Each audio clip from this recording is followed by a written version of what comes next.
Okay, I think we are live. I never know if we are. Oh, we are. I see myself.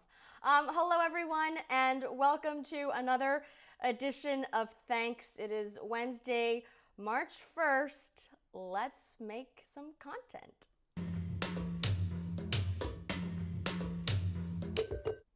Hello, everyone, and welcome to Thanks, the first Asian American talk show, because I deemed it so. And you know what?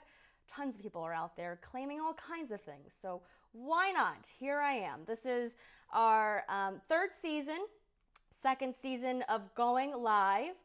I am your host, Hope King, and I have a great show for you guys with some awesome guests, some familiar faces, and I want to bring them in now as we start talking about everything from semiconductors to TikTok to global burnout and so much more. Without further ado, let's bring in our wonderful guests for this evening.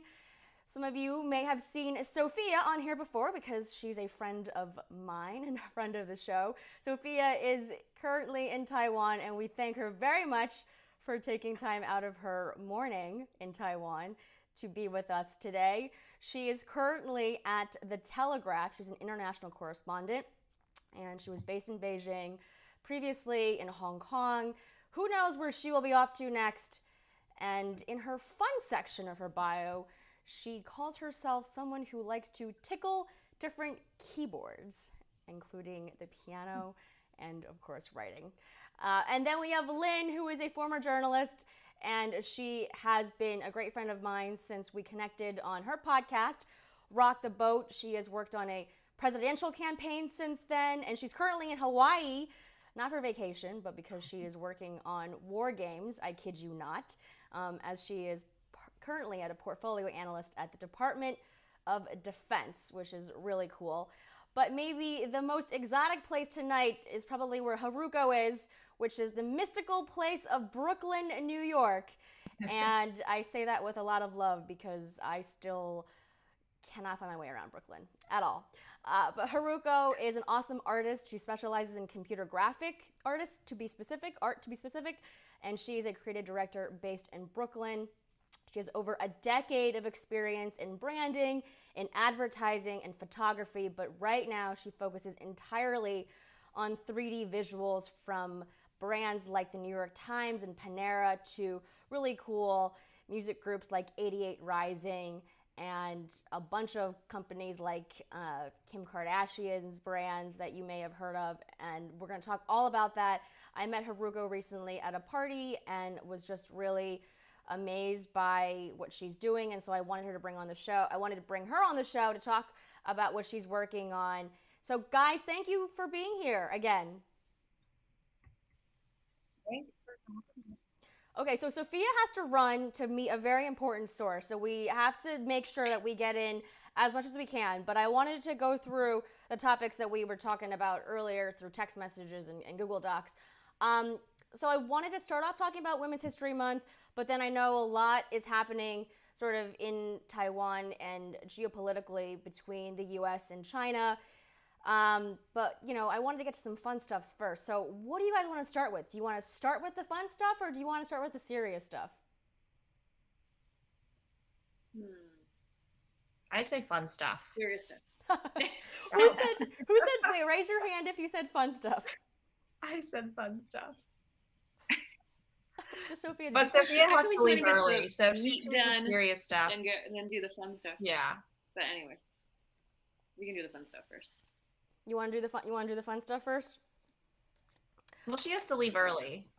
But so I feel like if or does she have to leave early? I don't know, but she does. It sounds like we should cover the serious stuff.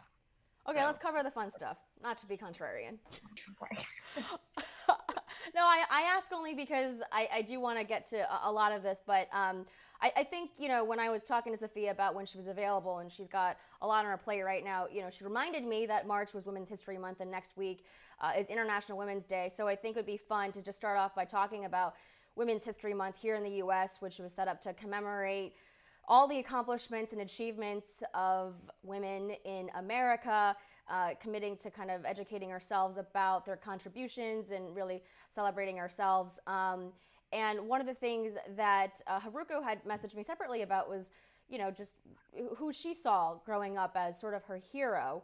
And so, Haruko, I'd love for you to kind of talk about who your hero was growing up. I mean, representation is such a big part of why I'm doing Thanks, right? Because I felt like there was really no other platform out there focusing on people who look like us with very similar stories and backgrounds to ours.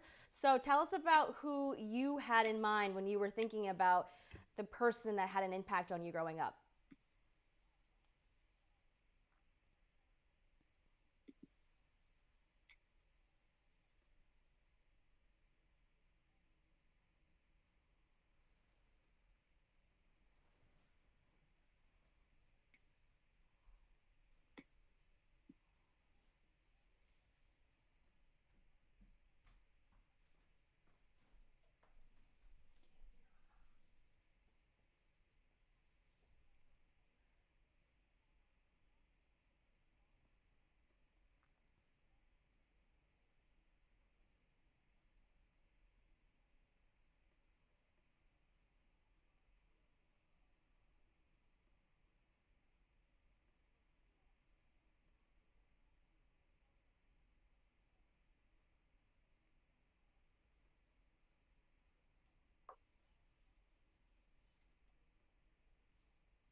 Amazing.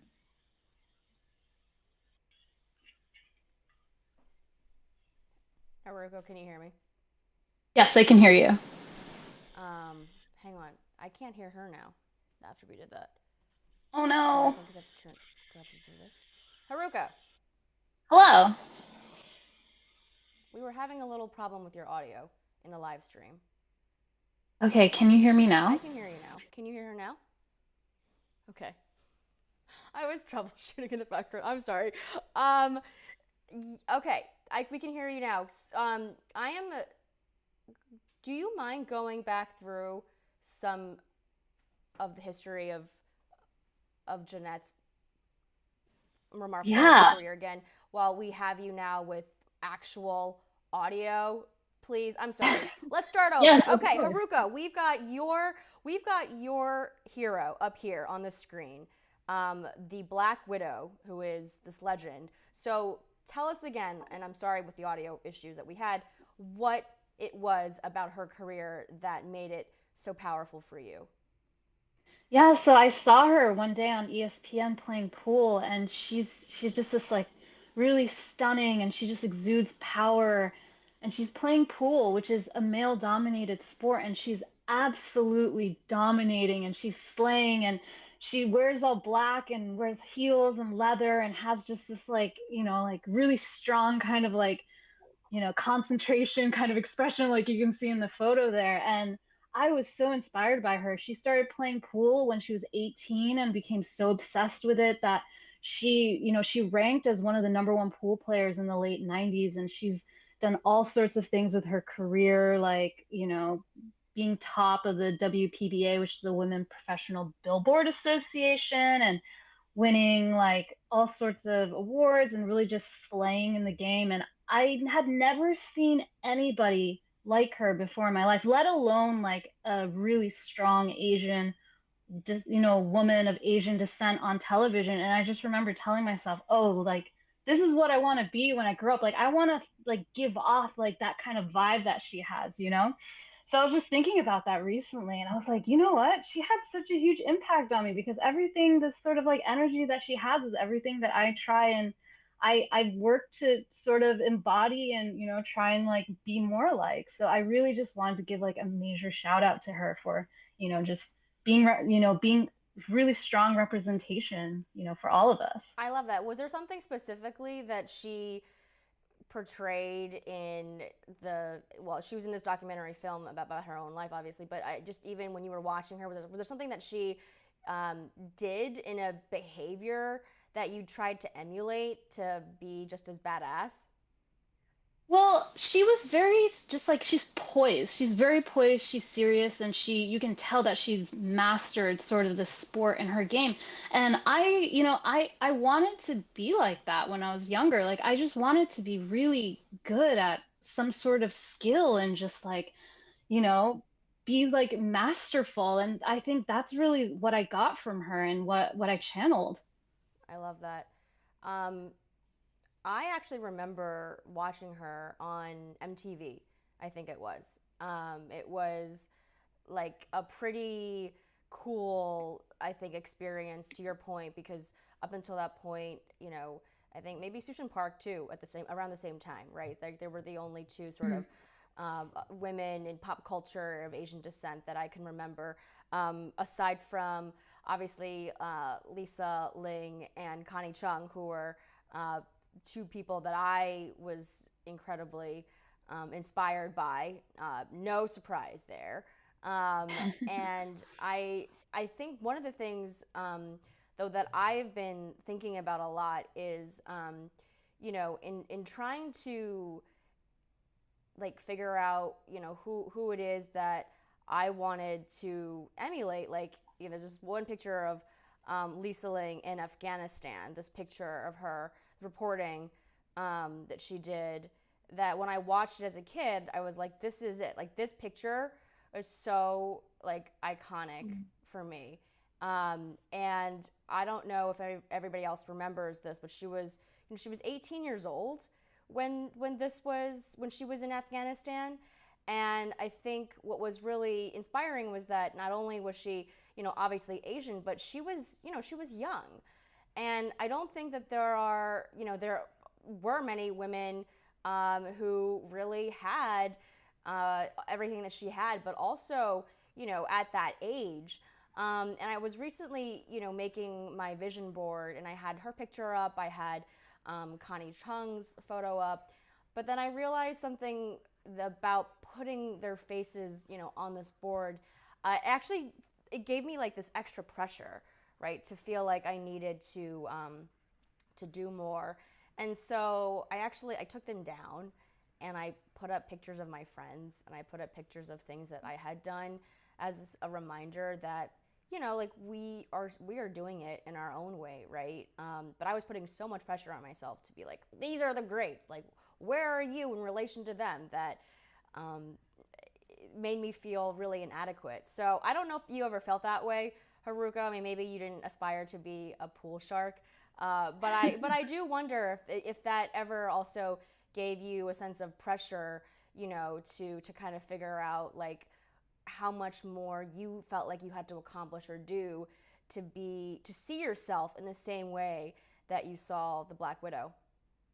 Well, I relate to you so much when you're saying that you feel like you're putting pressure on yourself, and perhaps that pressure is sort of impeding, your process and your journey. I feel the same way. I'm actually going through something very similar at the moment, and I think sometimes for me at least, a lot of it is about just maybe it's the vision boarding and putting all these things that I aspire to, but it's also about for me kind of telling myself that all of this is just kind of a journey and it's going to take time and to just, I'm going to get where I need to get as I get there. And just putting pressure on myself is just not going to be very helpful. And I just try and, it's almost like a meditational practice of being in the moment and going with the flow and allowing things to unfold as they unfold. And, I think when you're in that sort of energy and that mind state, I find that the positive and like the high energy kind of things will come to you. I like that. I always give Lynn a lot of credit for being the person when I know that I'm hard on myself. Like, I'll secretly message her and call her because I know she's going to be the one that whispers in my ear, like, it's okay. Like, it's okay to take a break. And so I always appreciate that. Lynn and Sophia, I don't know if you guys ever had figures in your life that you looked up to as strongly as maybe Haruko and I with Jeanette and with Connie and Lisa, because we're on first names basis here. Like, let's just be real. But yeah, what about you guys? Did you guys have anyone that you looked up to in a severe sort of way? And I mean that in like a nice way, obviously. Sophia, I'll let you go first. Okay, yeah. Well, I really like to watch figure skating actually on TV. I didn't skate at all, but I loved all those, like, as a little girl, all these beautiful things, ballet and actors on stage and in plays, figure skaters. There was Michelle Kwan, Christy Yamaguchi, and I just remember looking at them being like, wow, they were like my vision of perfection, right? Glitter, sequins, and just so much beauty and so much grace. And I remember watching them on TV and being like, oh, that's really cool. I mean, I was doing like nothing near what they were doing. I mean, I could like rollerblade. But seeing them was really inspiring because it just, it put in me this image of someone who kind of looked like me, who was definitely at the top of their game. And that was pretty cool. So I remember that really clearly because you would always, there would be broadcasts of these competitions and I'd always be watching them. So I remember that from my childhood for sure. Lynn? Yeah, I think for me, I similarly idolized a lot of the icons. I mean, of the ones that you mentioned, Hope, since I also aspired to be a journalist, Connie Chung, Lisa Ling, Barbara Walters, Diane Sawyer, Katie Couric, all of those. And I remember telling my friends, like, I want to be the next Connie Chung. And one of them actually told me, she's like, what do you mean you want to be the next Connie Chung? You're going to be Lin Gui. And that was just like it was like almost wise beyond her years because we were like in like fourth grade. Wow, but looking back fourth grade. now, where is she now? Yeah, we're very young. I want to find her. Oh yeah, and she has this immense level of confidence and self-belief that like I frequently look to her for inspiration in that regard. But yeah, I think ever since then, I really do subscribe to this belief that like, it's good to have role models, because especially in terms of like Asian American representation, you can't really imagine yourself being something until you can see it. I do think seeing is believing, but then there's also an element where, you are who you are. And I think like having that sort of like belief in yourself, which takes time to build up, is enough. And to Haruko's point, it's all a journey. So actually now I think the people who I sort of look up to or idolize are elder women, and women who I think, especially for females, we put like youth and beauty on such a pedestal, but to see women really grow into their own, despite things on the surface kind of getting all wrinkly and less pristine, I find that really admirable. So I think of like Ruth Bader Ginsburg. I think of who else, like I mean, you just said her, so maybe this is why she's coming to my Michelle Yeoh. She obviously still looks gorgeous for her age, but like, I just feel like she has this confidence of like being who she is at 60, and she's like, take it or leave it. And I find that level of confidence in age and growing older and wiser, like really, really beautiful. Yeah, something that I have been thinking about with respect to aging, because it's happening. You can't stop it. It happens all the time.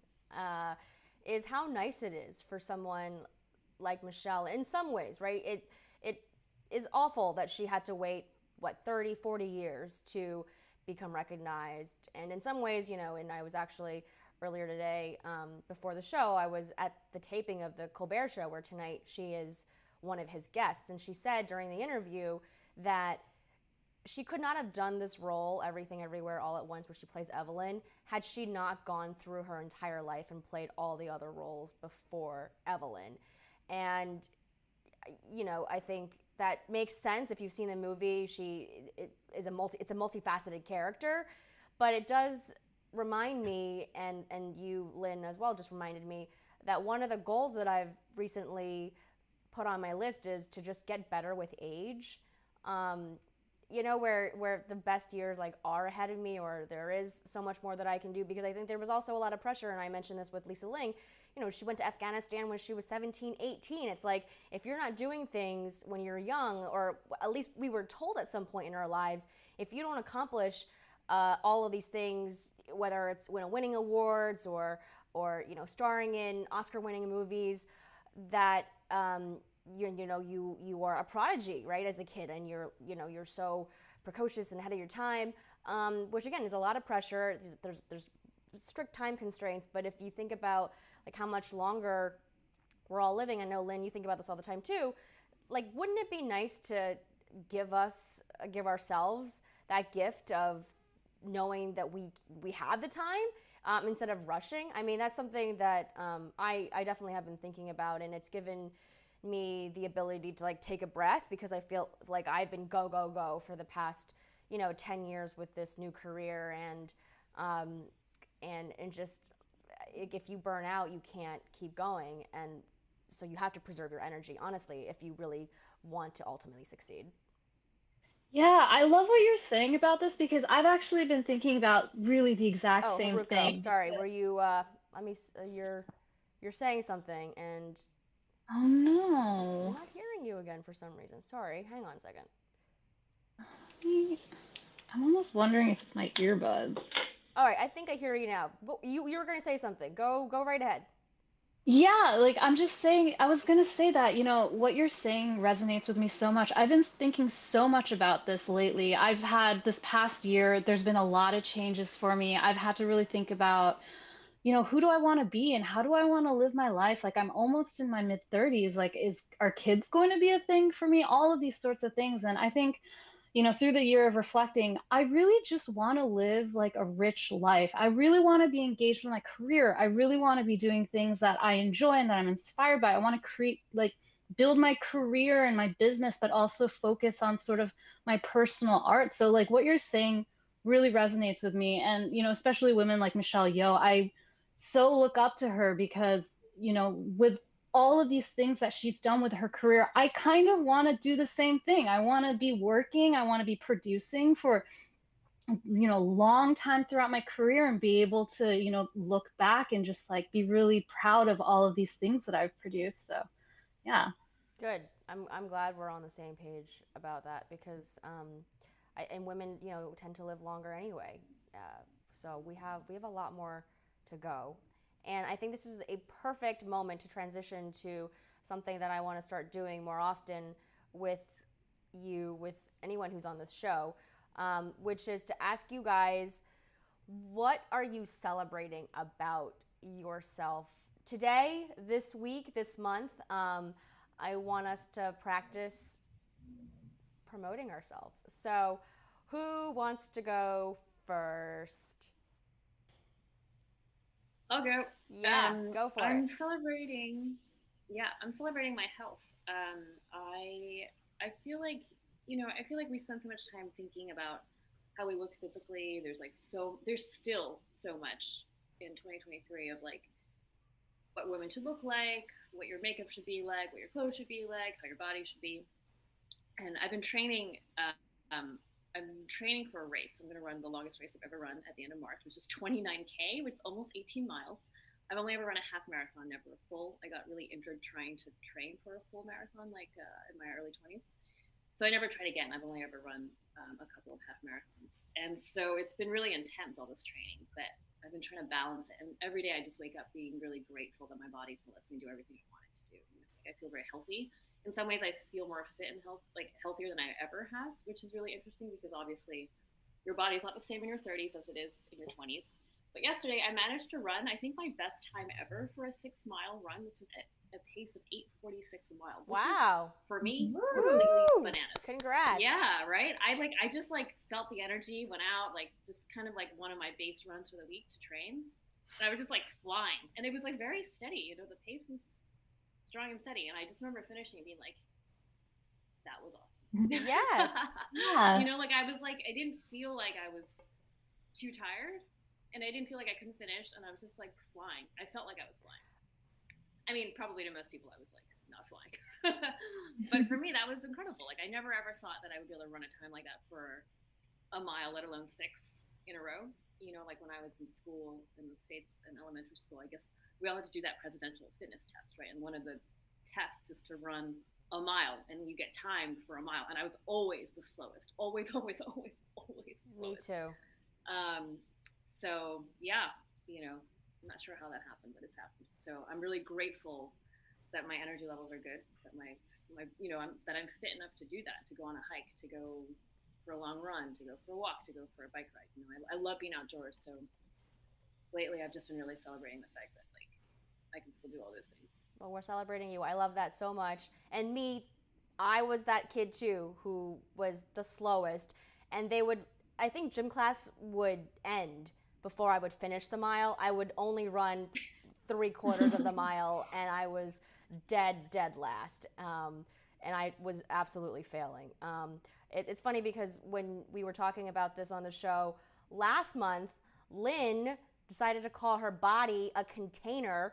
She said she was dragging her container around. And I was like, Lynn, that's such a horrible way to talk about like your physical body. But, you know, something you said to me last month on the show was that you were not trying to force yourself to, you know, do yoga every day. And you let me and Gwen have ice cream like after the show, and you said if you're craving something, it's because your body is telling you this is what you want. So I'm sure you're relating a lot to what Sophia is saying. I'm curious also what you're celebrating this week.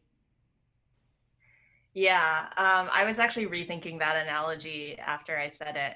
I really meant my body is just like a body is a container, not in the literal sense, but that it holds us, right? It does so much, and like a container, if you think about it, just like really, I don't know, it transports us from place to place. So I really meant it as a sense of gratitude, not as like a this container that hauls me around, like, Got it.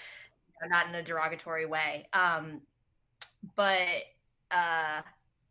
also, you don't need my permission to eat whatever you want. No, Like, I don't need it, I but did it's not nice let to you. hear. You let yourself.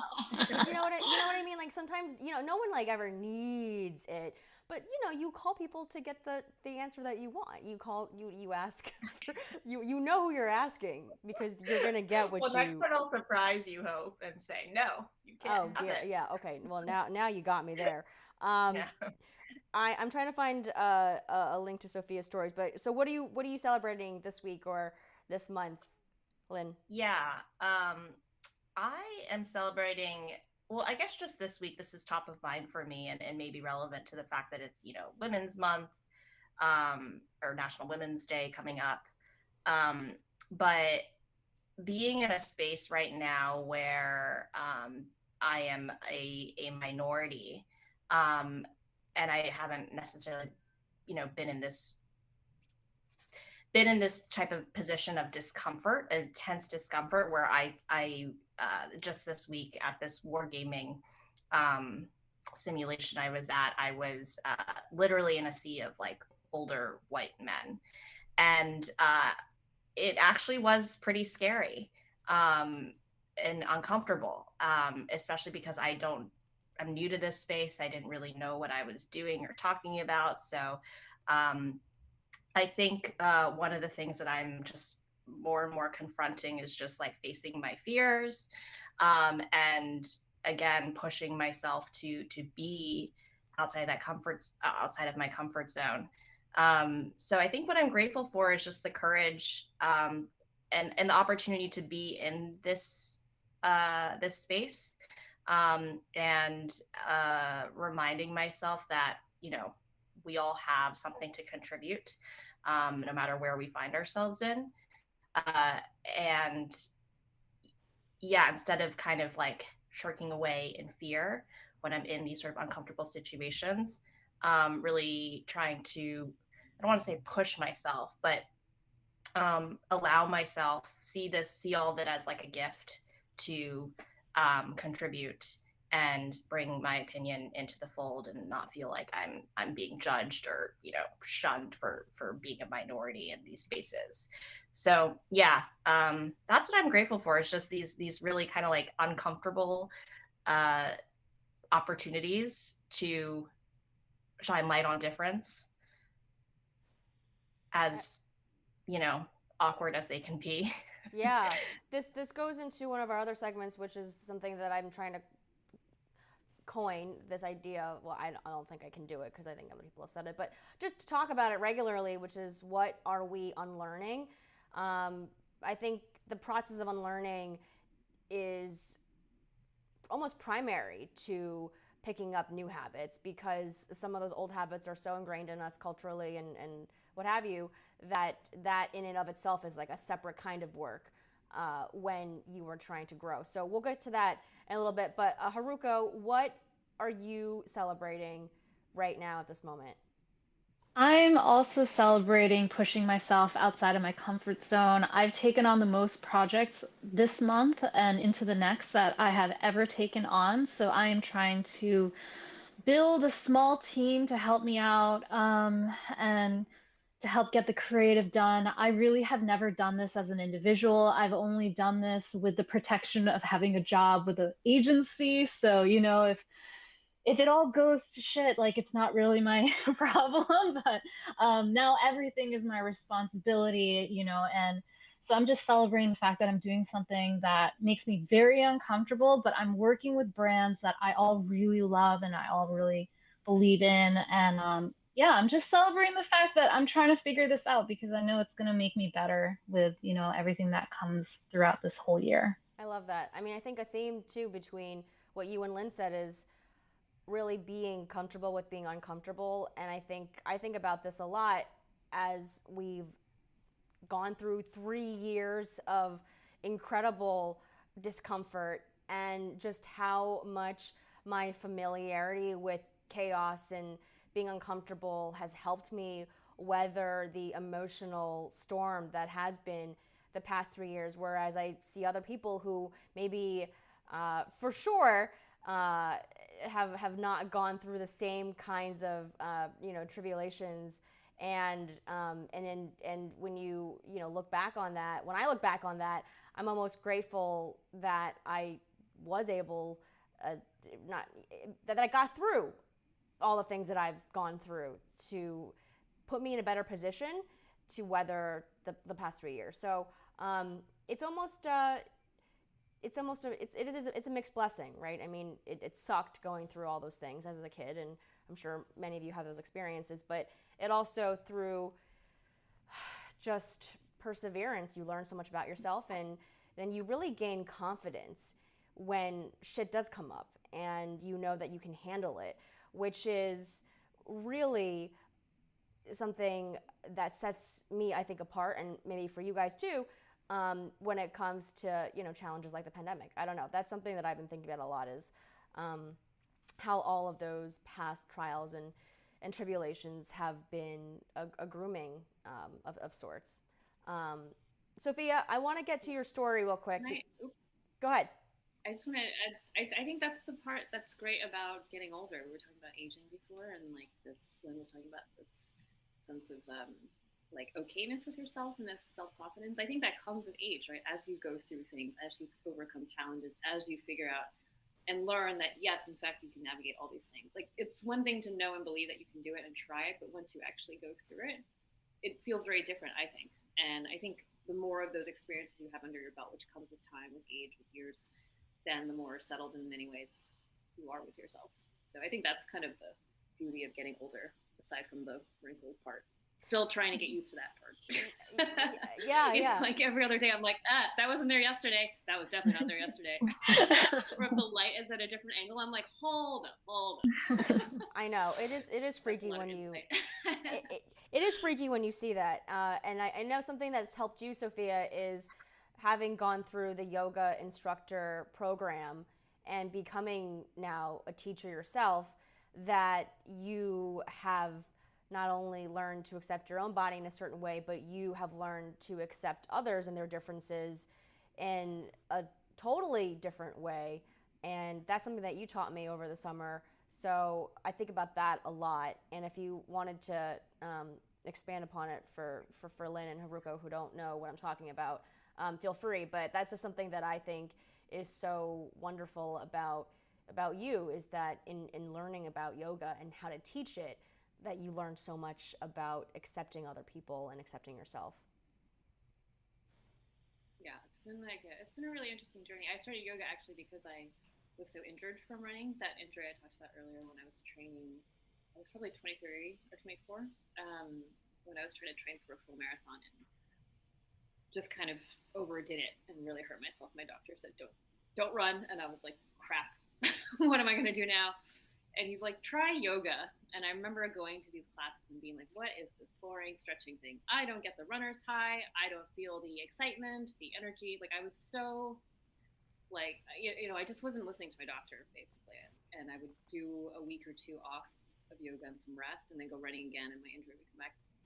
So it was like on and off like this for 2 years. But over time I found that actually it really taught me a sense of balance, that you need to push, but you also need to know when to take a break, when to back off for your body physically, also mentally, emotionally. And everybody comes at it and can get to the same result in many different ways. Like I remember in my training, we had to do student teaching. So I was assisting in a class and it was a very advanced class of students. And everybody was doing the exact same pose and everybody looked entirely completely different. And everybody was in perfect alignment too. And so it just gives you a sense of like how different we all are. I mean, physically we're all different. We have the same skeleton, we've got the same bones, but our bones are shaped differently. Like even that itself means that when you come into a pose, you will look very different than the person next to you. And it doesn't matter, like they say this a lot in yoga.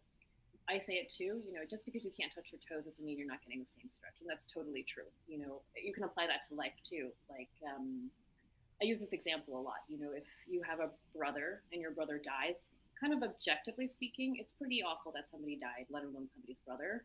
But if you're not close to your brother and your brother passes away, it may not affect you all that much. But if you're very close to your brother, then it does affect you a lot. So we get different results in different ways, if that makes any sense. And so I think about this kind of thing a lot now. It doesn't really matter. Yeah, it doesn't really matter how you got there. It's just what matters is that there is a certain thing that you're feeling, this end result that you need to think about and take care of. And it's really relative. I mean, it brings, this idea of balance is also balance in a relative sense to the individual's body, to their relationship with their brother, in your example, which also makes it less threatening to think about what, depending on the situation, whether it's a death or if it's a pose. So I love that a lot. I want to be respectful of your time, as I know you have to run, but can you hang out for a little bit or do you have to go? Yeah, I can hang out for a little bit. Do you want to talk? Do you want to talk about your story real quick? Yeah. Well, I've done a couple of stories lately from Taiwan about the prospect of war. This is something. Lynn has the Taiwanese background too. I mean, this is something. This like tension between mainland China and Taiwan has been there since I was a kid. But now it's at this point where it really could spark into something. Obviously, I and many others in the world hope that doesn't come to pass, but the chance that it could happen is higher than it ever has been, certainly in my lifetime. So I've been thinking a lot about what that would mean and what that would look like.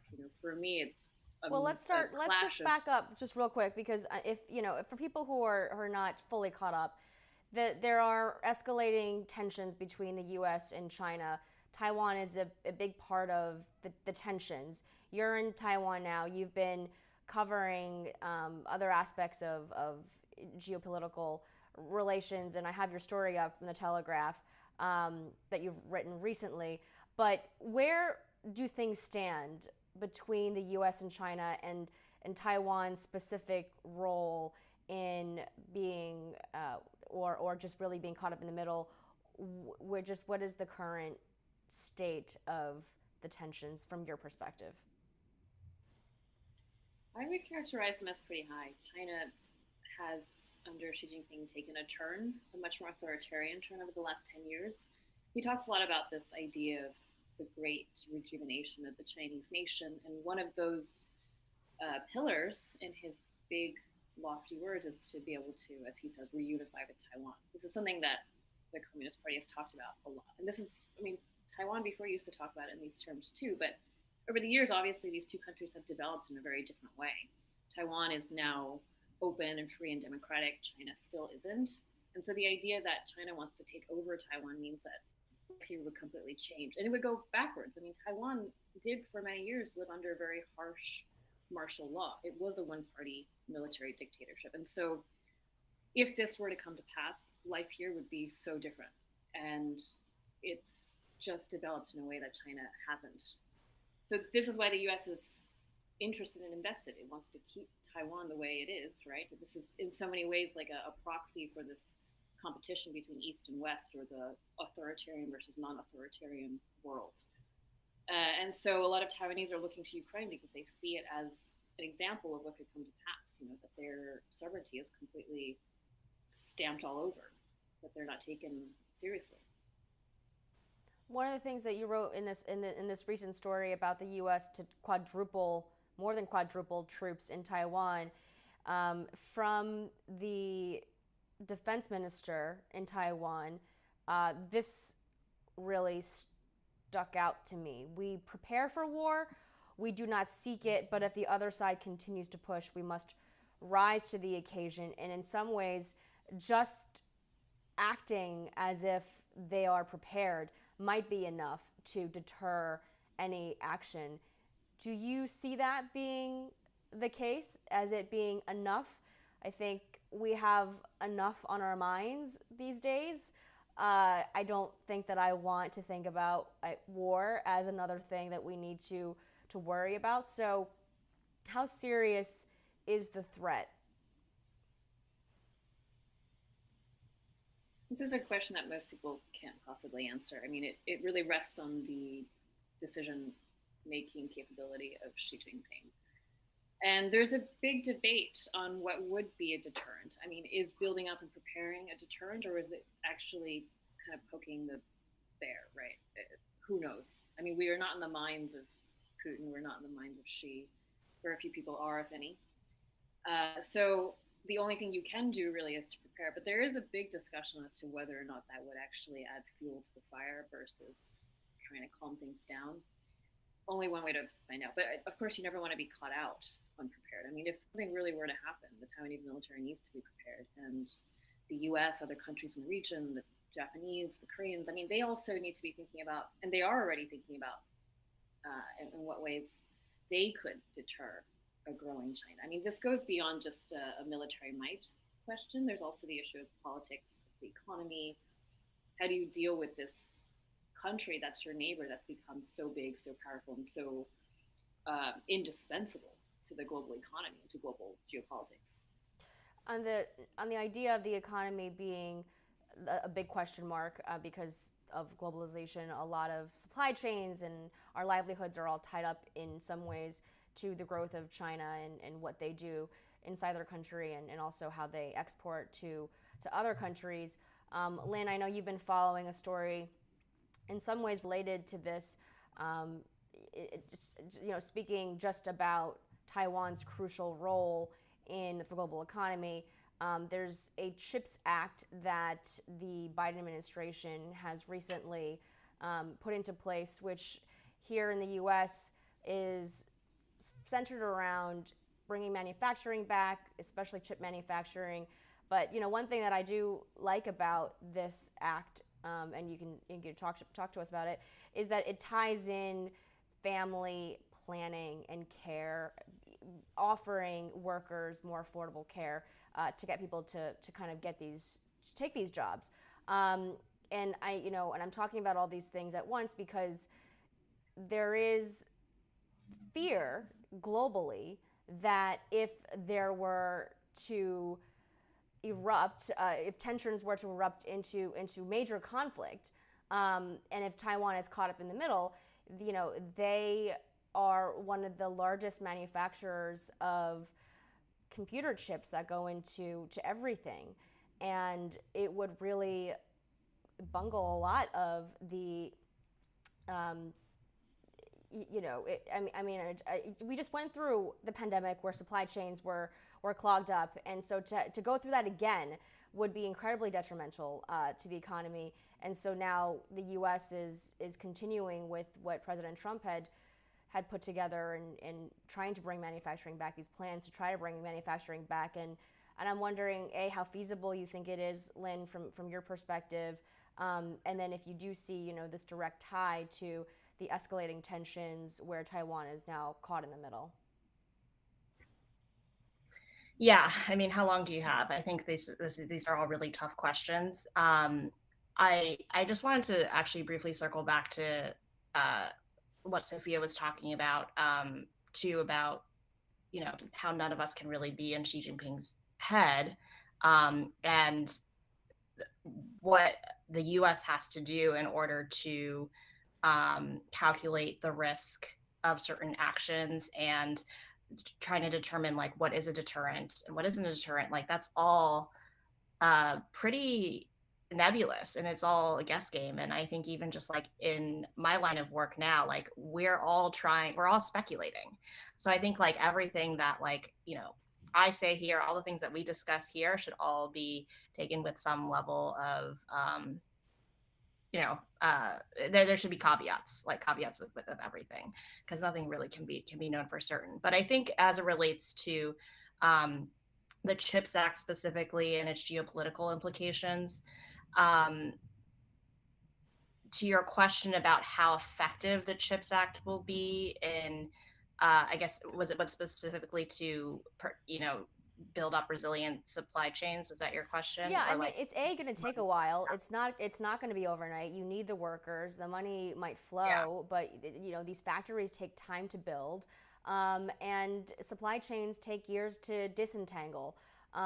So I think the question that I think I had for you, really is around the direct tie to the tensions. If you think that now with tensions growing, that there's more of a pressing need, and the timing really is right now for the U.S. to be thinking about it and to be doubling down. And really we've seen how these industrial investments have helped inspire people to get higher education. This has been compared to the GI Bill and the moonshots from the 60s, right? To get people to get interested in science, and so I'm wondering if you can provide that big picture context too, in terms of the timing now being right, because even then we had foreign conflict, whether it was tensions with Russia in space, and now it seems like another period where we happen to have external factors creating sort of the perfect time for government investments to really get bipartisan support, which obviously is very necessary in our current political atmosphere. Yeah, I would generally agree that I think the timing is right.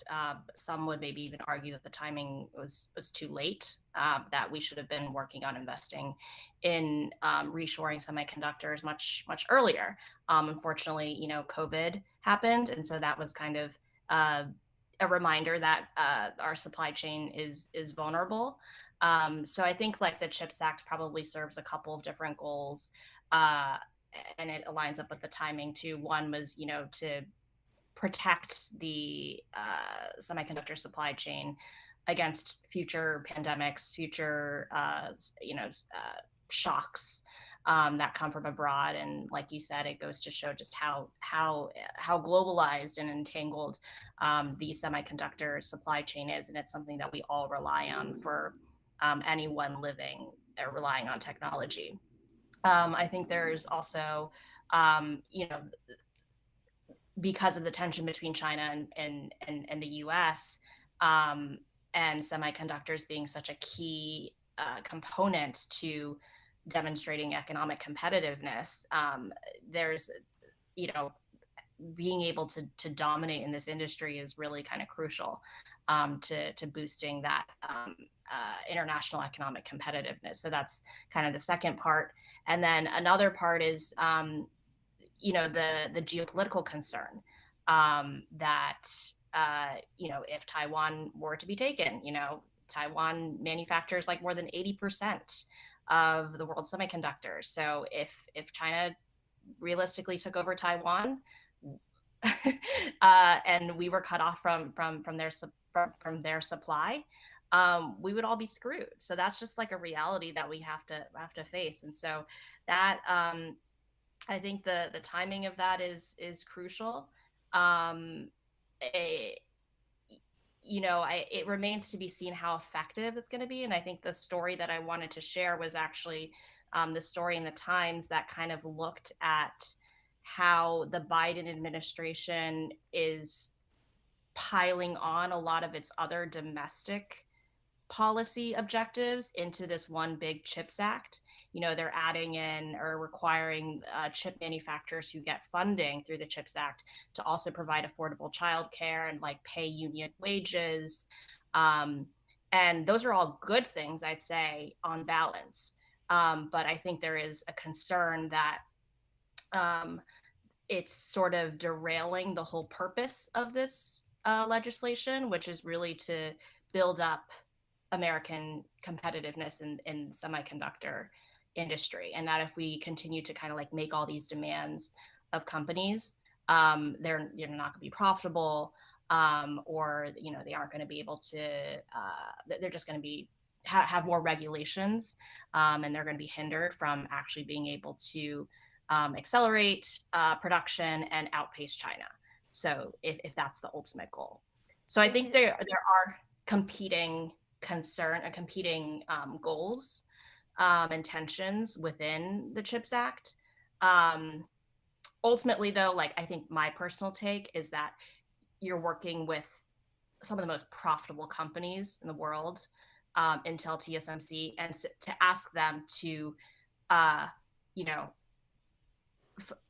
spend a little bit more money on childcare, I don't think is going to like push them over the edge. But of course, there are some that think that by imposing, Biden by imposing his labor agenda, might derail progress. So what do you mean? What do you mean push them over the edge? Like are you saying that if the carrot comes with caveats, which is to help families with planning for childcare, that these companies wouldn't be able to or would be unwilling to do so? Is that what you mean? I just mean that if they're kind of asked to do more, and are kind of saddled by more restrictions and more regulations, they will not be able to achieve their primary goal of accelerating chip production in the US. I don't necessarily subscribe to that, but there are companies that have pushed back against some of these additional regulations added to the CHIPS Act or these additional restrictions, and saying that like, hey, if the goal here is to reshore and fully decouple from China, like we're not going to actually achieve that if we're being saddled by all these additional regulations. So we'll push them over the edge. I don't actually think so. Again, we're dealing with like extremely profitable companies. Them, paying a little bit more for childcare is not going to. I don't think it's going to hurt them. Well, I think the big question is how it'll be passed down to us ultimately, right? I mean, this is going to come from somewhere, so we'll ultimately have to pay for higher cost products. Maybe our iPhones get more expensive. Maybe our cars get more expensive. I mean, to me, it's inevitable that we probably will have to really shoulder those costs. Sophia, before you go, I'm wondering, since you are in Taipei now, have you visited TSMC yet? Do you have plans to cover more of the tech grab angle of the tensions, or are you focused more on the humanitarian aspect of, for example, you've been covering some of the Taiwanese volunteers fighting in Ukraine. Yeah, I haven't been over to TMC, but it's on my list. I have like a long list of stories. It's like the list of books I want to read. I have a long list of stories I want to do and books I want to read, and I just have to go one by one.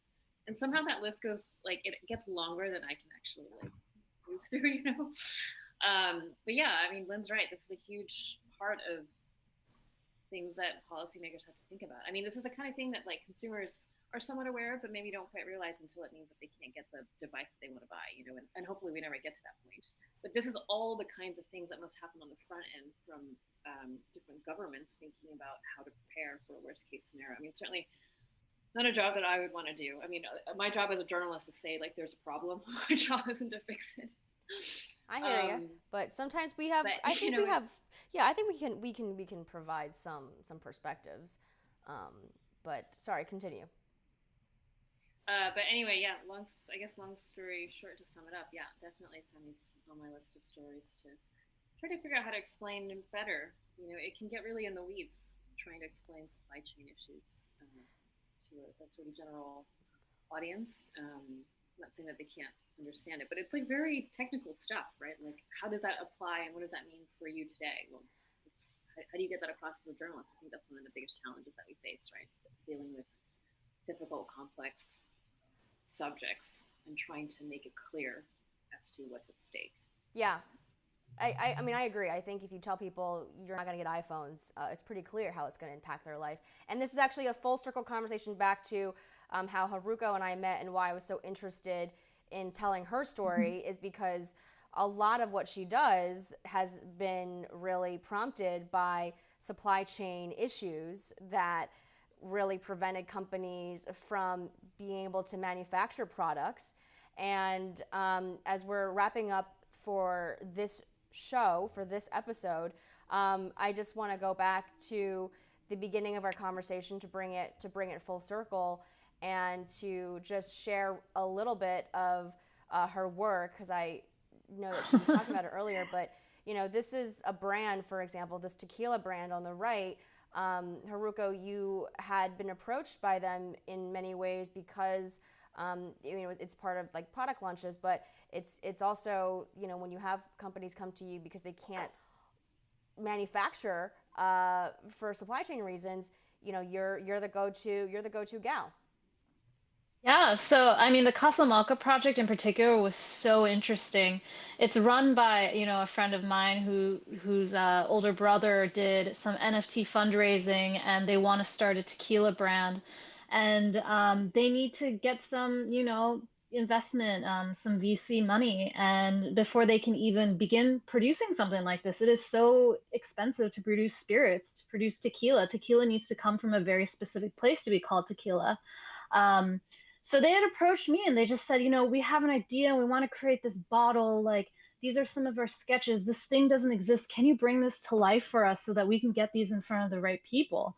So that's how this whole project started. And it was because, they can't manufacture this at the moment right now. And many of my clients in the past couple of years have had that same struggle where, during the pandemic, they weren't able to get any samples or even get their product in their hands so that they can photo shoot it. So they would approach me and I'd rebuild their product on the computer and then render it out in, different scenarios and environments so that they can, still continue brand awareness and, product launches.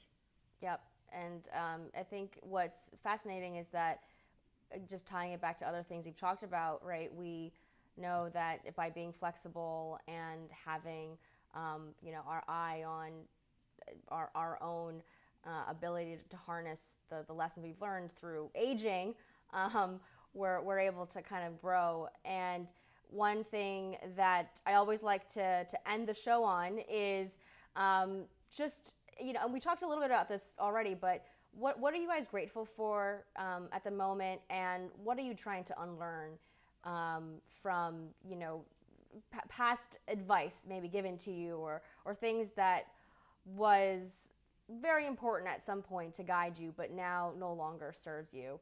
I can go first unless someone else has something they want to. On Sophie, I don't know if you need to go, and do you want to say what you're grateful for, what you're learning right now? No, you go first. I'm still thinking.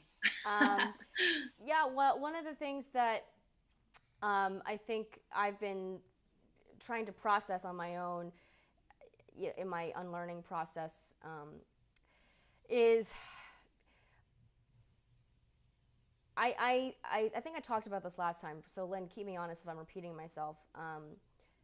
But this idea of always wanting to do a million things to prove to myself that I can, versus just trying to focus on a few things and really doing those well. I think I was trying to play catch up a lot. I think I was trying to prove myself a lot. And I think I'm finally settling into a place where I realize that if I am saying yes to something, that I am actually saying no to a whole bunch of other things. And so I am unlearning the process of constantly saying yes because out of fear, really, and really saying yes to things that come from a place of growth and actual joy. It's been very hard because, again, that fear never really goes away of I'm behind, I'm this age, and oh, look at this person and what they're doing. So that's something that I've been working on. Nodding is good. Nodding is good. I can go next. Go ahead. I think what I've had to learn is that it's okay and that I should just be myself because the more that I am myself, the better my life feels, the more like-minded people I attract. I think, throughout childhood, I've always kind of like battled not feeling like I was good enough. And I think some of this probably speaks to generational trauma in my own family and societal expectations, also maybe slightly like a tiger mom thing. But growing up, I just always felt like the way I was as I am was not good enough. I wasn't academic enough. I wasn't pretty enough. I wasn't athletic enough. There was all sorts of things, I think, in messaging that I was told where I shouldn't do these things that I kind of deep down in my heart really want to do because society expects me to be running my career a certain way, or I doubt whether or not I am doing my process or whatever it is in the right way. And I just think that I've really had to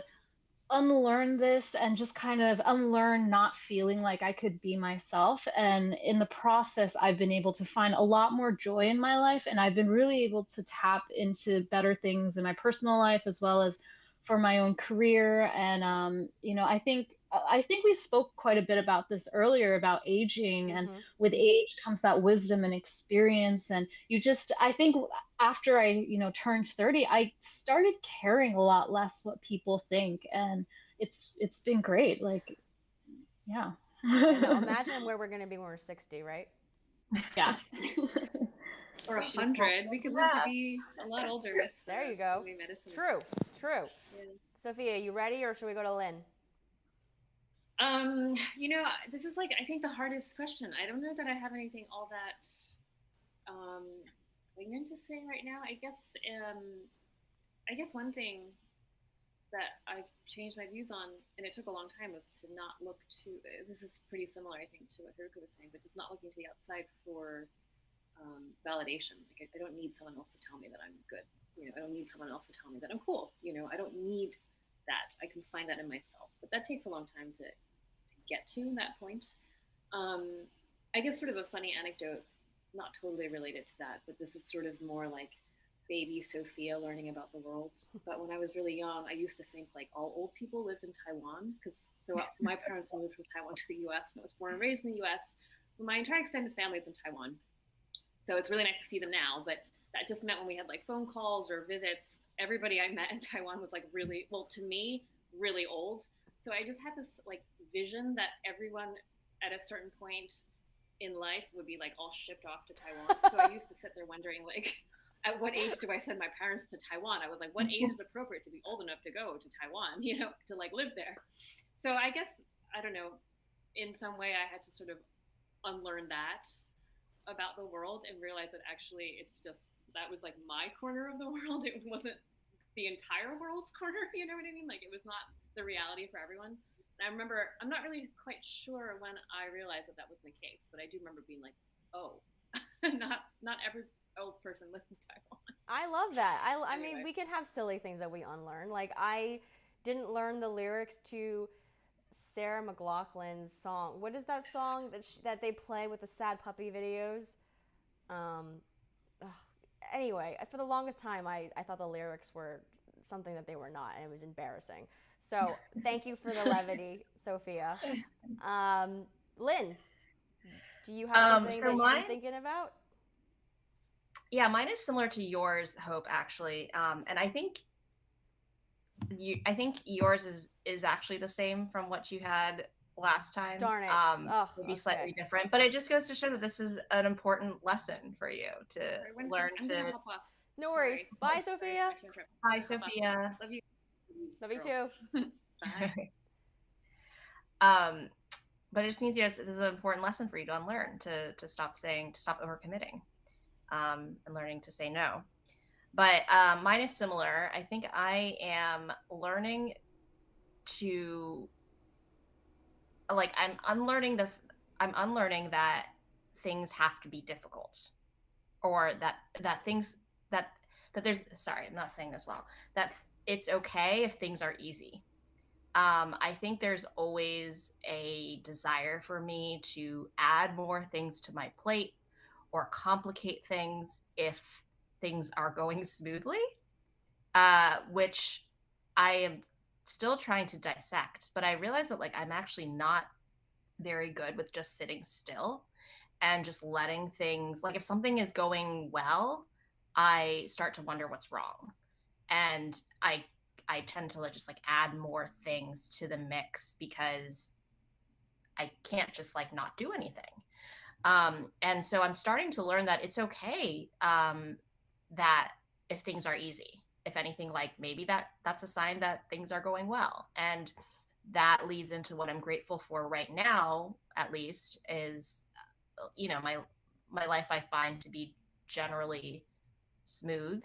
Um, I don't have to take care of anyone else in my family. I don't have, a sick family member. I'm in generally good health. I have a job, good friends. And I, yeah, that's great. And that I can just let that be. And I'm sort of unlearning the fact that like I don't need to continue to like add more things to the plate just because um, my life isn't chaotic or like super busy, which I think for me has been the norm for a long time. And so for things to kind of just be like steady and smooth sailing, like that's a good thing. Yeah, I like that a lot. I mean, I think, thank you for, I knew it sounded familiar, but to your point, yeah, I'm still working on it. So maybe I should stop answering this question for the next couple of months until I come up with something different. I just think that it's, my best friend used to say this to me that life is, kind of like a spiral. And you always come back around maybe to the same points, maybe on a different plane. And I think that's always helpful because I think it also feels regressive when you find yourself looking in the mirror and saying, "Why am I struggling with this thing again?" But to remember that if we have these spirals and cycles, that it's okay to return to a certain question again with ourselves. So that certainly has helped me, right? Yeah. Yeah, I mean, I think there's certainly like themes to my life. It feels like life just keeps repeating itself in certain ways, and life is just saying like, we're not going to stop until you learn this lesson. So, I don't think there's anything wrong with things being a little bit cyclical. Yeah, no, I appreciate that. Well, guys, it's been really great to have both of you on, and I think that if we can keep this going, this is like another short streak. Like Haruko, you haven't known me that long, but like Lynn has known me since for years now, and like consistency is something that I want to strive for, right? In doing the few, but better. So um, I'm just trying to. It amazes me, like when you do your own, when you have your own business, right? Like you are your own boss, you are your own chief financial advisor. You're your own everything. And sometimes I question, especially with something like Thanks, right? I mean, like, it's been great to have you guys on, but I am still doing this like on my own on top of a job, and this is obviously a passion project. But I often question, like, do I have what it takes? And there's a reason why I invited you. There's a reason why last show we invited Gwen, because she's also trying to strike out on her own. And I'm just curious to know, when you've faced that question in yourself, how have you addressed it? And maybe it's a little different, because I think as an artist, it's always sort of been your direct creation is your work versus contributing in an organization. So, you have worked in organizations before as well. So I'm not trying to say that you haven't, but how have you answered that question for yourself? Is this the question of if I'm doing the right thing, if I'm making impact, or if I should continue with a project? Is that, I'm just trying to understand the question. Oh, what I was asking was if you have come across this idea of, I'm a small business owner. Do I have what it takes to really run a business? Because that's Oh, so a different, right? 1000%. All the time. Like, I question myself as I'm getting more projects and I'm taking more things on at once. Do I know what I'm doing? Like, am I doing the right thing? I ask myself that all the time. But for me personally, a lot of these things come down to what are my values? And I really try and lead by my values. So some of my values are things like creativity, like resilience and dedication to my craft, and consistency, things like that. So, while I'm in a really tough spot where I'm just in this kind of like self-doubt sort of spiral about whether or not I'm doing the right thing, am I cut out for this? Like, I ask myself this stuff all the time. It's something I struggle with, and I really try and work through. I also ask myself, does this connect to my values? Does this connect to what and I think I try and live by my values and lead by my values. And I just ask myself, am I playing by my values, and am I progressing my life into this direction that makes me feel excited, that makes me feel like connected, and that I have purpose and that I have a mission? And I just remind myself about that each time I'm hitting this like wall of just like self-doubt and spiraling kind of out of control. And that's how I deal with it. I mean, there's all sorts of other things. Like, I'm very much like Lynn, where I can't like slow down. Like, I can't relax. I really have difficulty just like chilling, I think.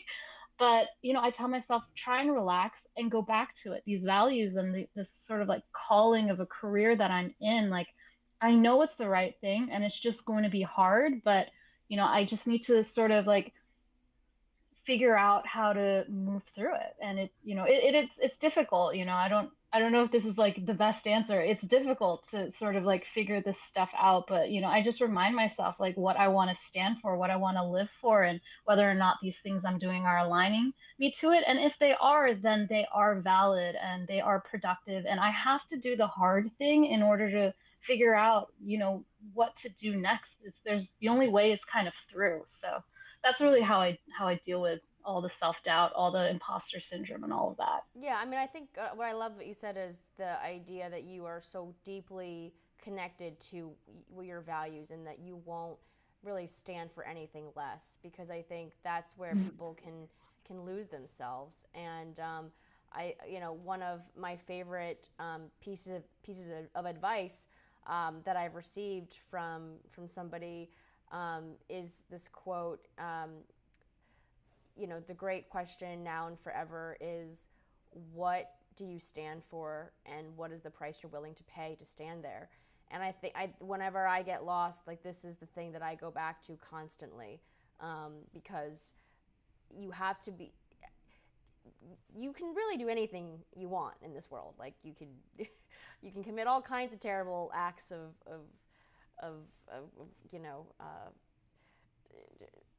a treachery. It's like 11 o'clock, so I'm losing it at this point.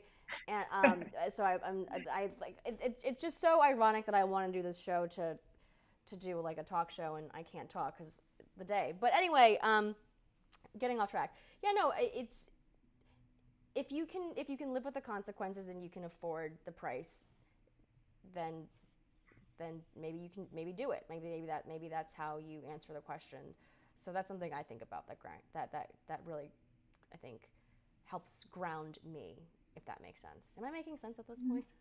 Yeah, I think there's also one thing is just tap into sort of your support system and into your network if you sort of need another ear. Like if there's anything you ever want to discuss when it comes to kind of, creative thinking or brainstorming, like I love that kind of thing and I would be more than happy to just kind of like jam out with you if there's anything that you kind of feel stuck about. So you just like it if it helps you feel more confident and feeling like your concepts or your ideas are stronger, like I love giving that kind of support. Oh, that's wonderful. I wasn't soliciting free advice for the future, but I will now at this point. No, I love it. Well, guys, I really appreciate you guys spending this time with me, sharing, being vulnerable, going beyond maybe what you wanted to talk about. I am doing everything on the fly as per usual. So with Sophia gone, I had to switch the boxes around. Lynn, the boxes, they're not lining up again. Like, this is a thing. It happens every time. Look, I will give myself props for directing this thing and for producing it, and I'm gonna do credits one day and just give me my name for everything, which will feel good. Like I remember, right? I remember in college I was producing a cooking show, and they came to me because I was producing and hosting already for our TV network, and I told them, I said, I want to be one of the hosts of the show, and I also want to produce. And not surprising, now looking back, they happened to be two older men who looked at me and said, well, no one does that. No one produces and stars in their own thing.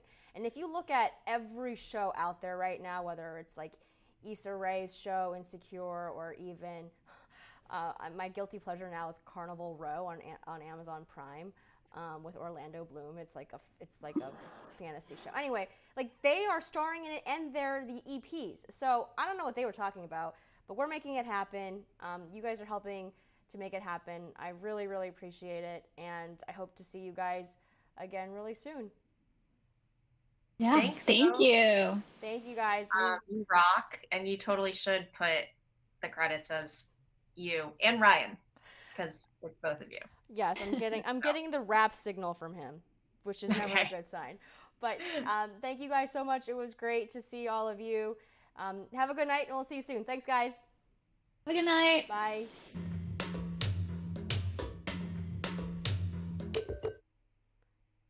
All right. Thank you guys so much for being on.